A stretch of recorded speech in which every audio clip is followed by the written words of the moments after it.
On est loin d'avoir tout fini, les travaux de nettoyage dans la région de Houston, et on n'y est pas avec la POC, comme on dit chez nous. En Floride, on a déjà décrété l'état d'urgence.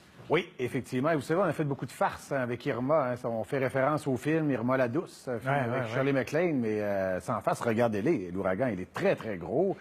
Et ce sera davantage Irma la dévastatrice qu'on devrait voir. Parce que donc, ça va toucher les Antilles, ça va toucher vraisemblablement également la Floride, Cuba. Alors, vous le voyez, donc, les préparatifs qui sont en cours, ça, c'est en Floride.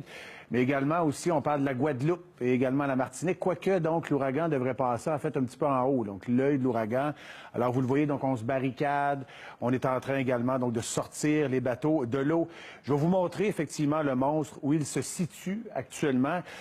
Soit dit en passant, les Antilles françaises sont là. Voilà, vous le voyez, donc, devrait passer juste en haut. On parle de vent actuellement de 240 km/h. Et oui, donc, ça décoiffe, ça, mes amis. Je vais vous montrer également, donc, la trajectoire. Alors, regardez, il va passer vraisemblablement sur les îles et également, donc, les Caraïbes, des îles qu'on connaît bien également. La Guadeloupe qui est juste en bas. Porto Rico, ça devrait se faire, donc, aux environs de mercredi 8 heures. Donc, demain matin.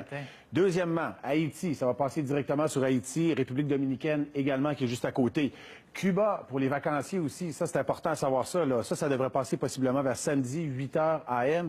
Et également, c'est pour ça que les Américains, encore là, ont peur. Miami, qui est juste là. Miami, écoutez, c'est à peu près une ville, une agglomération de 5 millions d'habitants. Alors, si ça se dirige directement sur Miami... Pas hauteur, ça non plus. Non, alors on parlait de Houston la semaine dernière. Miami, c'est une très grosse cité américaine aussi. Alors, on se prépare là-bas, vous comprenez très bien.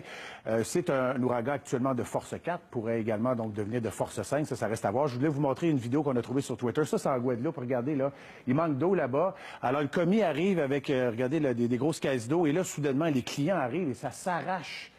Les caisses d'eau, vous le voyez, hein, parce qu'il n'en reste plus beaucoup. Et d'ailleurs, le commis, à un certain moment, a dit, écoutez, il y en a encore, calmez-vous.